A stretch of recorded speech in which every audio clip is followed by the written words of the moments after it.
사랑은 희생이다. 사랑은 희생이다. 라는 제목으로 하나님 말씀 전하겠습니다. 제가 어렸을 때 자라던 곳이 군부대가 많은 곳이었습니다. 그래서 군인 차들이 이제 자주 지나다녀요. 학교 끝나고 혹은 학교 갈 때나 이렇게 걷다 보면은 이제 도로로 군인 차들이 지나가는 거죠.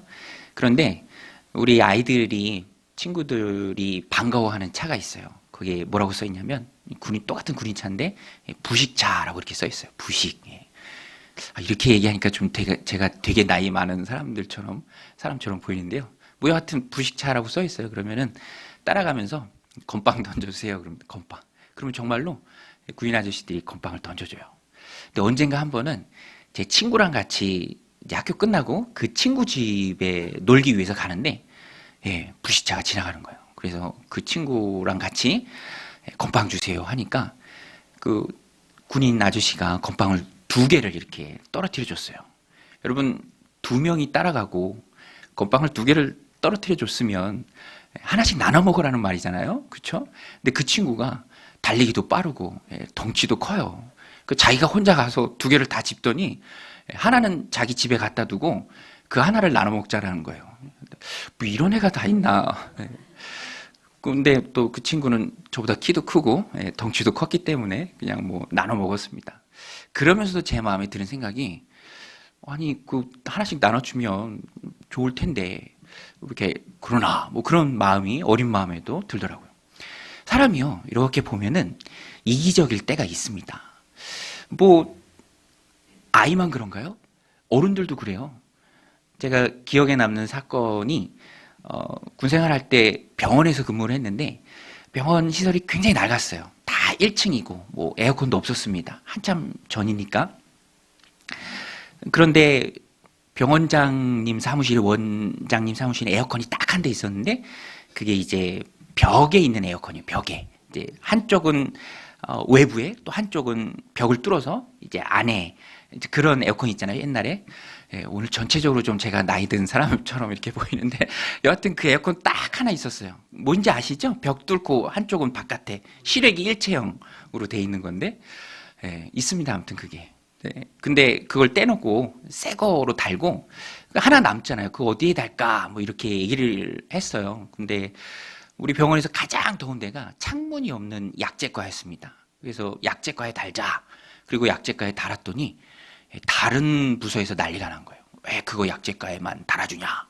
아니 하나밖에 없고 거의 제일 더우니까 달았습니다. 근데 사람들이 여기서도 또 이기적이더라고요. 그러면 안 된다. 똑같이 해야 된다. 떼라 그런 거예요. 떼라.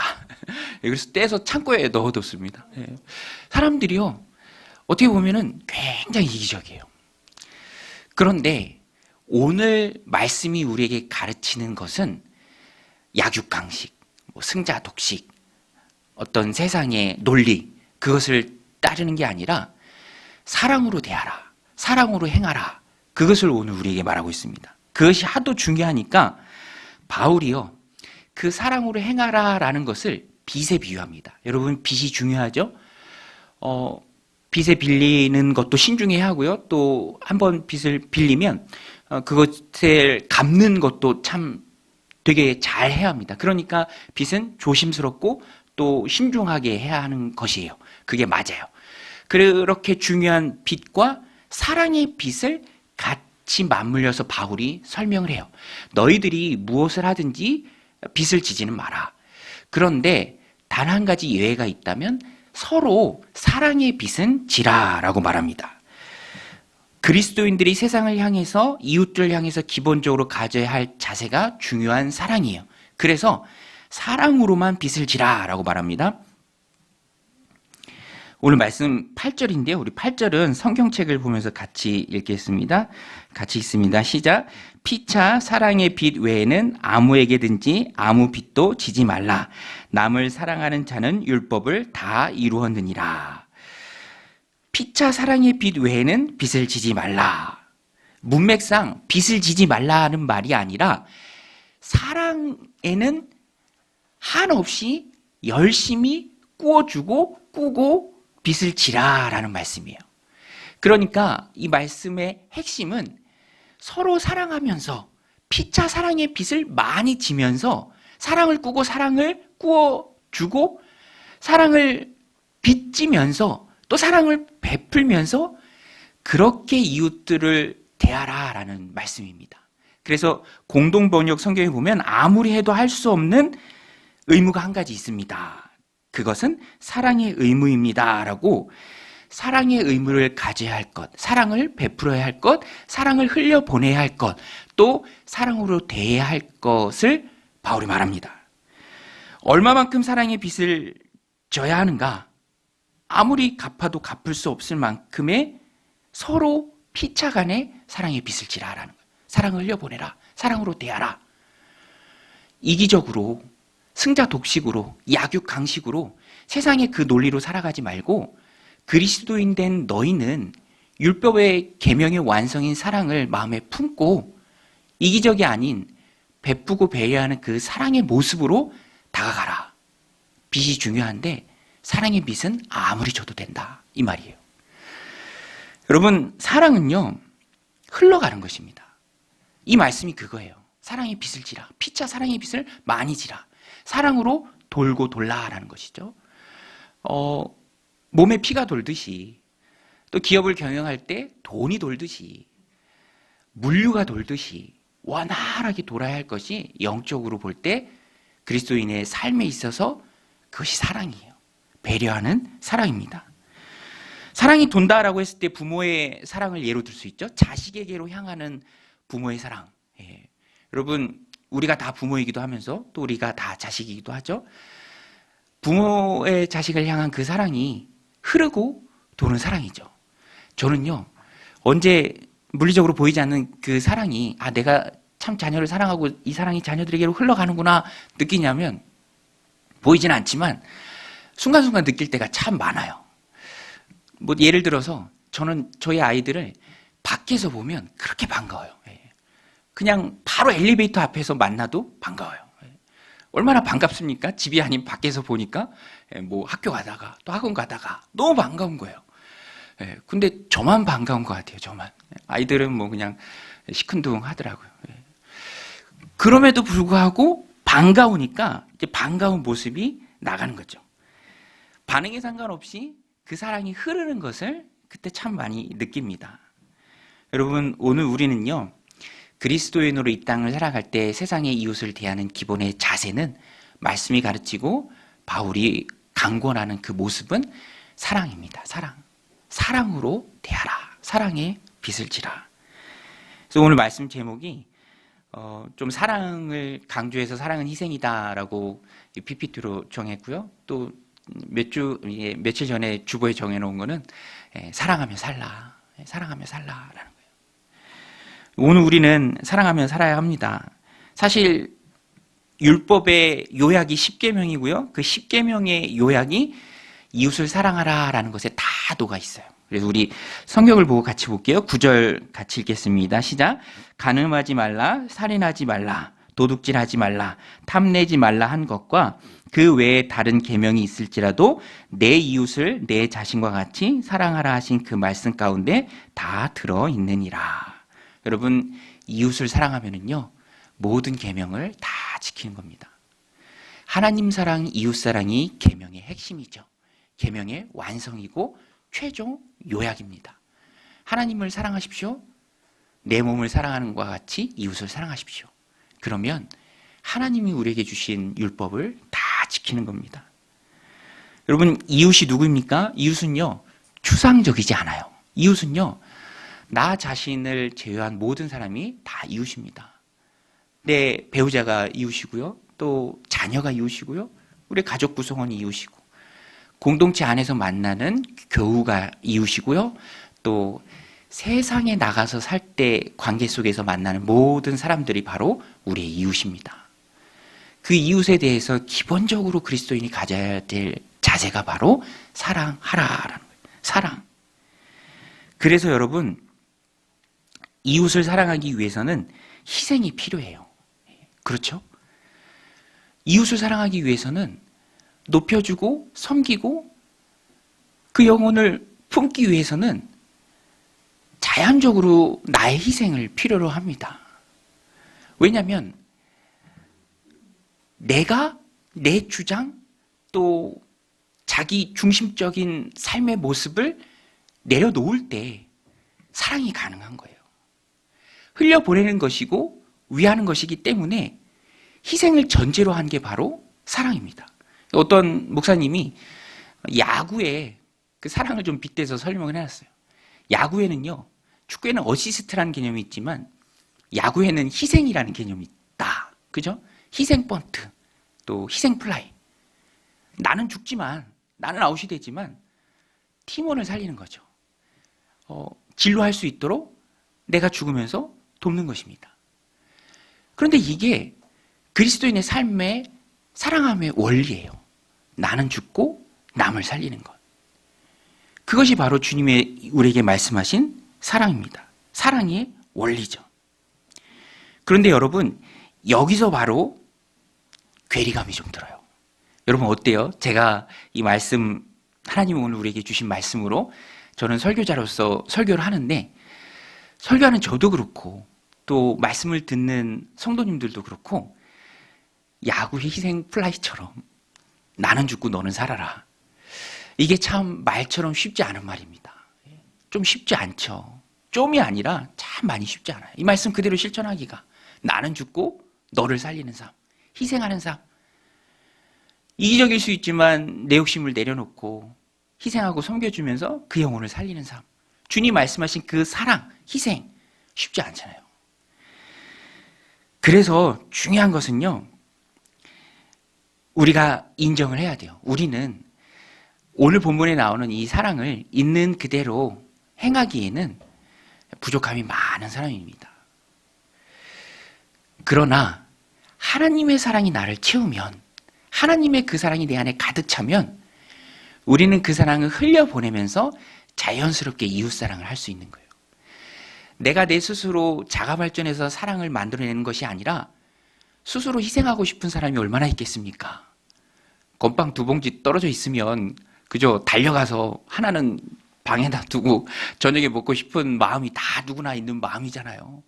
누구나 다 예수님 같은 배려의 마음이 없잖아요. 사람은 다 똑같아요. 그런데 놀랍고 신기하게도 하나님의 그 사랑이 우리를 채우면 우리가 예수님을 본받고요, 주님이 나를 사랑하신 그 사랑을 깨달으면, 그 사랑이 내 안에 가득 차면 저수지에 물이 가득 차서 그 수문을 열고 흘려보내는 것처럼 하나님의 사랑을 흘려보낼 수 있습니다. 그래서 율법의 완성은 사랑이에요. 우리 성경 보면서 10절 말씀 같이 읽겠습니다. 시작. 사랑은 이웃에게 악을 행하지 아니하나니 그러므로 사랑은 율법의 완성이니라. 여러분, 율법의 완성은 사랑인 줄로 믿습니다. 율법의 완성되신 분이 바로 예수님이죠. 예수님이 바로 십자가에서 우리를 향한 사랑을 완성하셨습니다. 우리가 아직 죄인 되었을 때 그리스도께서 우리를 위하여 죽으심으로 하나님께서 우리에 대한 자기의 사랑을 확증하셨느니라.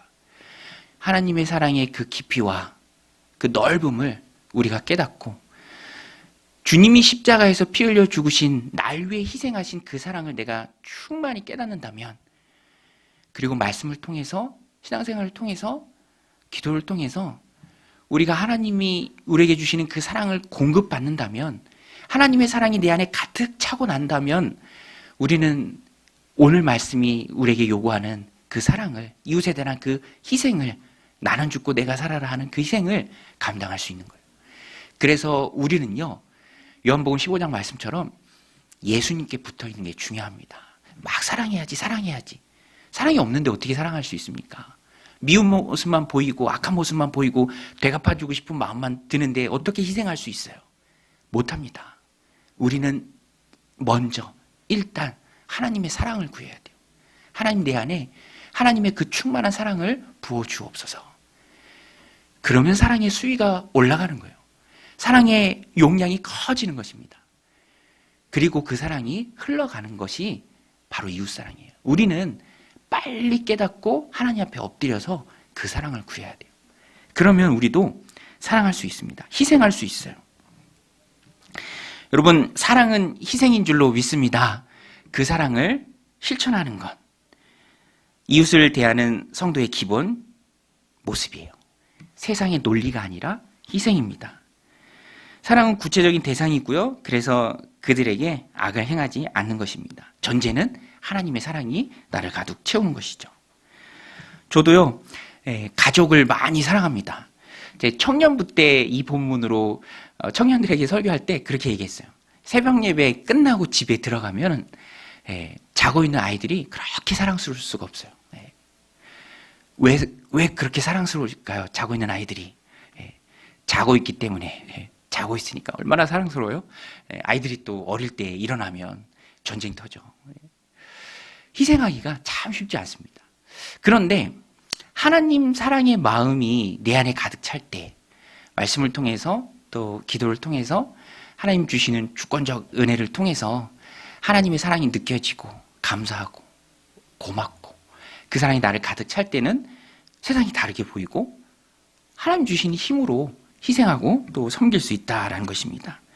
가족 관계도 그렇고요. 또 이웃과의 관계도 그렇고요. 일단은 내가 하나님의 사랑으로 가득 차는 게 중요합니다. 그러면 희생이 따르는 진정한 사랑을 할 수 있죠. 지난주에 아내가 몸이 좀 안 좋아서 제가 월화수 아이들에게 이렇게 아침을 해준 일이 있습니다. 아침밥을 해줬거든요. 그런데 고맙게도 이제 아이들이 좋아하더라고요. 저도 좋고 아이들도 좋고. 아이들이 그래요.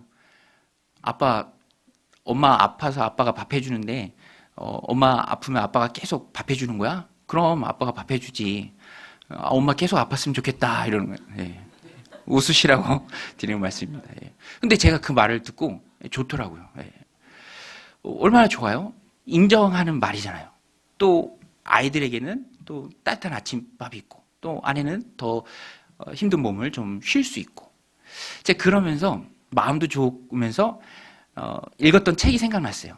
게리 체프만의 사랑의 5가지 언어. 여러분 읽어보셨나요? 꼭 읽으셔야 돼요. 사랑의 5가지 언어가 있답니다. 그런데 이렇게 주고받는 말을 보니까 다 그 사랑의 언어가 충족되는 거예요. 저희 아이들의 사랑의 언어는 선물 받는 거예요. 선물 받으면 그 사랑을 느낍니다. 좋아하는 과자, 선물. 제 아내는 봉사해요. 봉사해 줄 때 사랑받는다고 느끼는 거예요. 저는 인정받는 말이거든요. 아빠, 엄마 계속 아팠으면 좋겠다. 아빠가 밥 해줘야지. 이런 말을 들으니까 좋은 거예요. 여러분, 모든 관계 속에서 이런 사랑의 언어들이 있습니다. 성도와 목회자 간에도 있어요. 저와 여러분들 간에도 있습니다. 저도 그래서 성도님들 각 개인의 사랑의 언어가 뭘까 이렇게 유심히 살핍니다. 그리고 그 사랑의 언어를 채워주는 것이죠. 여러분, 이 말씀 붙들고 관계 속에서 사랑이 중요한데 세상에 나가서 사람들의 사랑의 언어를 보세요. 그러면 그 사람이 좋아하는 사랑의 언어가 있습니다. 하나님 주시는 힘으로 그 사랑의 언어를 채워주는 것이죠. 그러면서 사랑의 빚을 주고 빚을 지고 그 사랑을 흐르게 하는 것입니다. 하나님은 그리스도인을 통해서 이 땅이 따뜻해지기를 원하세요. 우리가 사랑하고 섬기고 희생하면서 하나님의 나라를 내가 있는 그곳에서 만들어가기를 원하세요.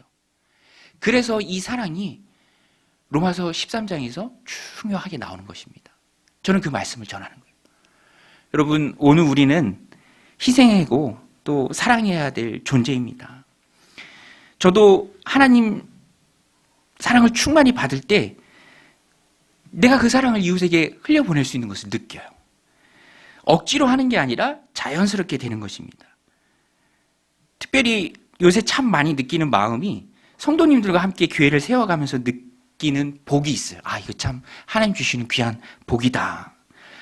영혼을 향한 하나님의 마음을 느낍니다. 한 명 한 명 너무너무 소중한 하나님 주신 귀한 영혼이다라는 것을 느껴요. 영적 아버지의 마음을 느낍니다. 고린도 교회를 향해서 바울이 그렇게 얘기했잖아요. 그리스도 안에 1만 스승이 있지만 아비 된 자는 많지 않다. 그러나 나는 복음으로 너희를 낳은 아비다. 그런데 하나님 사랑이 충만할 때 이런 마음을 느껴요. 함께 울고 함께 웃고 누가 고민하고 어려워하고 힘들어하면 마음이 동하고 위에서 기도해 주게 되고 간절한 마음이 들고 하나님 주시는 복이죠. 오늘 우리도 하나님 주신 귀한 삶을 살 때 하나님의 사랑이 우리 안에 충만히 부어져야 합니다. 그러면 느껴요. 변화됩니다. 바뀌어지고요. 희생을 향해서 나아갈 수 있습니다. 그것이 하나님 우리에게 원하시는 귀한 삶입니다. 내가 받은 크고 그 놀라운 사랑, 십자가의 사랑, 그것을 기억하고 하나님의 사랑으로 충만해서 그 사랑을 흘려보내는 거룩한 믿음의 종들이 다 되시길 바랍니다. 두 번째가요, 정신 차리며 살라라는 거예요. 정신 차리며 살라. 왜 우리가 이 땅을 살아가면서 사랑하며 살고 또 정신 차리면서 살아야 합니까? 11절에 그 이유가 나옵니다. 우리 11절 같이 읽겠습니다. 시작. 또한 너희가 이 시기를 알거니와 자다가 깰 때가 벌써 되었으니 이는 이제 우리의 구원이 처음 믿을 때보다 가까웠음이라. 여러분, 우리의 구원이 어떻게 됐다고 돼 있죠? 우리의 구원이 처음 믿을 때보다 가까웠다. 여러분, 우리는 예수 그리스도를 영접하는 그 순간 구원받습니다. 영원 구원이라 그래요. 구원받은 하나님의 백성이 되는 거예요. 그렇지만 이 땅을 살아가죠. 아직 완전하게 하나님 나라에 들어간 것은 아닙니다. 그리고 우리 육신 안에 살죠. 내 몸의 구원을 말해요. 그래서 이것은 마지막 때에 이루어질 완전한 구원, 부활을 말합니다. 그러니까 종말이 가까우고 부활할 때가 가까이 왔다라는 거예요. 너희가 그것을 알고 긴장하고 깨어라. 허투루 시간을 보내지 말라. 여러분, 제한된 시간 안에 있는 게 바로 우리의 인생입니다. 그런데 그 인생이 언제 종말을 고할지는 몰라요. 이 땅이 언제 끝날지, 이 땅의 종말이 언제 올지도 하나님의 영역입니다. 하나님만 아십니다. 그렇지만 보이는 징조를 통해서 세상을 바라보며 그날이 멀지 않았다라는 걸 알아요. 우리가 내 몸을 보고 내 신체를 보면서도 나에게 주어진 하나님 허락하신 시간이 많이 남지 않았다라는 것을 압니다. 그러니 너희가 그것을 알고 긴장감 가운데 깨어 있으라. 이것을 말해요. 깨어 있으라. 또한 너희가 이 시기를 알거니와 자다가 깰 때가 벌써 되었도다. 그 다음에 이유죠. 이는 이제 우리의 구원이 처음 믿을 때보다 가까웠습니다. 처음 믿을 그때보다 가까우죠. 우리도 똑같이 문자적으로 적용할 수 있잖아요. 언제고 하나님 부르시면 하나님 앞에 서야 합니다. 많이 남지 않았어요. 그러니 깨어라. 정신 바짝 차리고 살아라. 죄악된 것에 내 몸과 마음을 주지 말고 하나님 기뻐하시는 그리스도로 옷 입고 영광의 갑옷을 입고 내게 주어진 그 나머지 삶을 주님을 위해서 충성하라라는 것입니다. 그래서 우리는요, 깨어야 돼요. 우리를 미혹하고 속이는 세상의 악한 영들이 있습니다. 영적인 눈을 가려서 현실을 못 보게 한다니까요. 현실을 못 보게 해요. 여러분, 도박장에 세 가지가 없다고 하죠. 창문도 없고요, 시계도 없고요, 거울이 없대요. 거울. 도박에 빠진 자기 얼굴 보면 안 되잖아요. 그죠? 몇 시인지 알면 안 되잖아요. 해 뜨는 거 보면 안 되잖아요. 다 가립니다. 그런데 어떤 면에서는 이 땅은 마귀가 억지로 주인 노릇하는 그곳이에요. 눈을 가립니다. 자다가 깨어라. 너희 얼마 남지 않았다. 처음 믿을 때보다 그 구원이 가까이 왔다. 정신 차리고 살아라. 이거 바울을 통해서 하나님 우리에게 주시는 귀한 메시지입니다. 지금은 없어졌는데 예전에 일반인 연애 프로그램이 있어요. 재밌게 봤는데, 근데 그 출연자 중에 남녀가 서로 호감을 갖고 있어요. 그런데 여성이 남성한테 그렇게 질문했던 것 같아요. 근데 그 질문이 제 마음속에 쏙 들어오더라고요. 왜냐하면 우리가 너무 잘 아는 주제예요. 당신은 인생의 가장 큰 목적이 뭐야? 이렇게 묻더라고요. 당신의 인생의 가장 큰 목적이 뭐야? 뭐 서로의 가치관을 확인하기 위해서 그렇죠. 저도 목회자니까 여러분, 사람의 제일 되는 목적이 무엇입니까? 벌써 웨스트민스터 신앙 고백 요리 문답 1번이 딱 떠오르잖아요. 하나님을 영화롭게 하는 것, 영원토록 그를 즐거워하는 것. 여러분, 하나님이 우리 인생의 제1 목적인 줄로 믿습니다. 그런데 세상 가치관은 그렇지 않죠. 남자가 대답하더라고요. 행복이지. 행복. 그 여자가 맞장구 치면서 맞아, 나도 행복이야. 여러분, 우리 인생의 목적은 행복이 아니에요. 행복이 아니에요. 그리스도인들은 이것이 전복된 인생을 살아가는 존재입니다. 행복하지 않을 수도 있으면 어떡할 거예요? 인생이 늘 행복하고 즐겁고 기쁜 일만 있나요? 아니던데요? 여러분, 인생의 목적은 하나님의 기쁨인 줄로 믿습니다. 하나님의 기쁨을 위해서 일할 때 하나님이 좋게 보고요, 귀하게 보고 또 행복을 허락하시는 거예요. 이 순서가 맞습니다. 그런데 마귀는요, 자꾸 가려요. 자꾸 가려요. 못 보게 합니다. 눈을 가리고 귀를 막습니다. 그러면 엉뚱한 것을 향해서 쫓아가게 된다라는 거예요. 그래서 우리가 이 말씀을 우리들 삶 가운데 적용할 때 우리가 붙잡아야 될 말씀이 죄를 멀리하라라는 거예요. 죄를 멀리하라. 그래서 우리 14절 말씀인데요. 같이 한번 읽겠습니다. 시작. 오직 주 예수 그리스도로 옷 입고 정욕을 위하여 육신의 일을 도모하지 말라. 예수 그리스도로 옷 입고 정욕을 위하여, 네 욕심을 위하여, 네가 원하는 그 원함을 위해서, 네가 추구하는 너만의 그 행복을 위해서 육신의 일을 추구하지 말라. 도모하지 말라. 여러분, 육신의 일을 도모하면은 가까이 있는 것이 죄예요. 가까이 있는 것이 죄입니다. 욕심은 죄와 사망으로 우리를 이끌 수밖에 없어요. 그래서 마지막 때를 살아가면서 우리가 정신 차릴 때 육신의 즐거움을 위해서 어떤 일을 추구하는 것을 조심해야 합니다. 왜냐하면 그것은 필연적으로 우리를 죄로 이끌기 때문에 그렇습니다.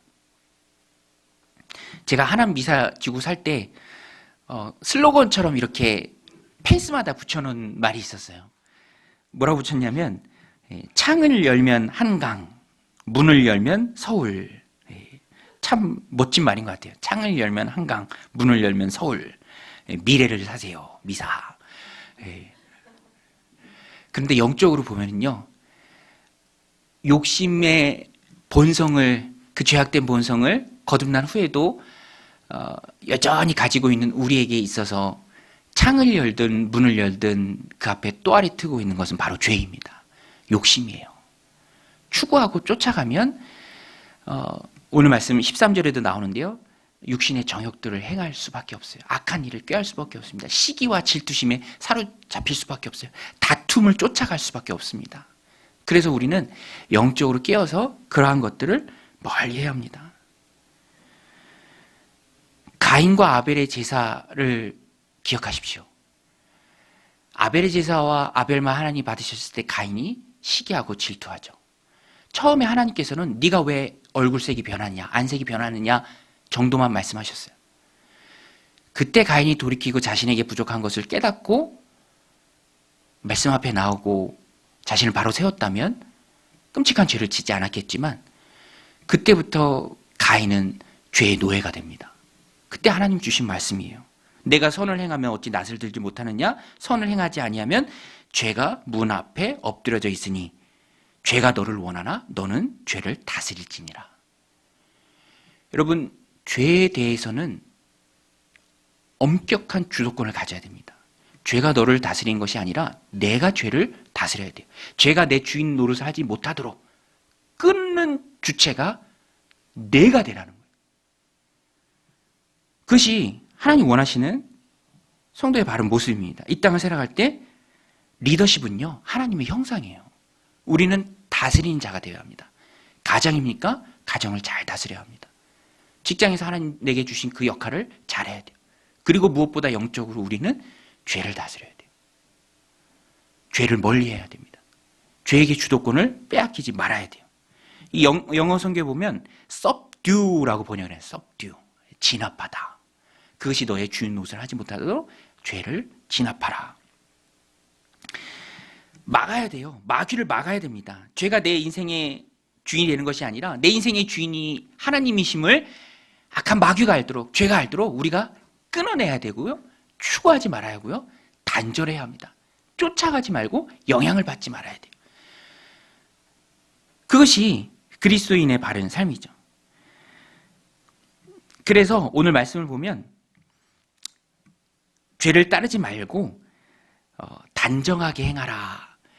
갑옷에 그런 빛의 갑옷을 입으라. 그리스도로 옷 입으라. 이건 긍정적인 표현이죠. 죄를 단절하고 멀리하고 다스리고, 그리고 우리가 긍정적으로 행해야 될 것은 빛의 갑옷을 입고 낮에처럼 단정히 행하고 어둠을 멀리하고 그리고 그리스도로 옷 입으라. 이것을 말하고 있습니다. 우리 11절부터 13절 같이 한번 읽겠습니다. 또한 너희가 이 시기를 알거니와 자다가 깰 때가 벌써 되었으니 이는 이제 우리의 구원이 처음 믿을 때보다 가까웠음이라. 밤이 깊고 낮이 가까웠으니 그러므로 우리가 어둠의 일을 벗고 빛의 갑옷을 입자. 낮에와 같이 단정히 행하고 방탕하거나 술 취하지 말며 음란하거나 호색하지 말며 다투거나 시기하지 말고 이렇게 하지 말라. 그런데 여기 보면 말씀을 보면 저는 이 말씀이 참 마음에 와닿더라고요. 단정히 행하고 단정히 행하고. 여러분 낮에와 같이 단정히 행하는 성도님들이 다 되시기를 축복합니다. 단정히 행하고. 이게 원어로 보면 유스케노모스라는 단어입니다. 유스케노모스. 합성어예요. 유가 좋은이라는 뜻입니다. 좋은. 복음을 유앙겔리온이라고 하죠. 유앙겔리온. 유가 좋다는 뜻이고요. 앙겔리온이 소식입니다. 좋은 소식, 복된 소식, 굿뉴스. 여기서 유도 이제 좋은을 뜻하고요. 스케마가 모양, 행실, 태도를 의미합니다. 그래서 유스케마. 복이 좋은, 훌륭한, 탁월한, 또 고상한이란 아주 긍정적인 성경에서 쓰는 정말로 긍정적인 단어 중에 하나예요. 그것을 오늘 말씀은 단정히 행하라 라고 번역했습니다.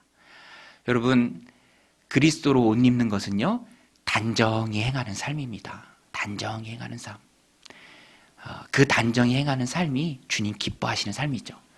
그 단정히 행하는 삶을 한 구절로 딱 요약해 놓은 게 바로 갈라디아서 2장 20절 말씀이에요. 내가 그리스도와 함께 십자가에 못 박혔나니 그런즉 이제는 내가 사는 것이 아니요 내 안에 그리스도께서 사시는 것이라. 이제 내가 육체 가운데 사는 것은 나를 사랑하사 나를 위하여 자기 자신을 버리신 하나님의 아들을 믿는 믿음 가운데 사는 것이라. 내가 사는 게 아니라 오늘 말씀처럼 영광의 갑옷을 입고 사는 삶, 그리스도로 옷 입고 사는 삶, 낮에처럼 단정히 행하는 삶, 고상한 삶, 행실이 바른 삶, 그런 삶이에요. 우리는 그렇게 살아야 할 존재들입니다. 밤이 깊었고 어둠이고 그래서 세상은 안 보이는 익명성 안에 감춰서 마음대로 살지만 그리스도인은 그렇지 않습니다. 똑같이 어둡고 밤이 깊었다 해도 여러분 밤이 깊었다라는 건 뭘 의미합니까? 밤이 깊었다라는 것은요 아침이 다가온다라는 거예요. 오늘 말씀처럼 자다가 깰 때고 너희 구원이 처음 믿었을 때보다 너희에게 더 가까이 왔다라는 거예요. 그래서 우리는 이 마지막 때 깨어 있어야 합니다. 세상과 다르게 단정히 행해야 돼요. 오늘 어제가 입춘이었잖아요. 여러분 추워도 추위가 깊어졌다는 것은 봄이 다가오고 있다라는 것입니다. 우리는 어둠의 세상을 살아가지만 다가오는 구원을 보면서 단정히 행하고 깨어 있어야 할 거룩한 존재들입니다.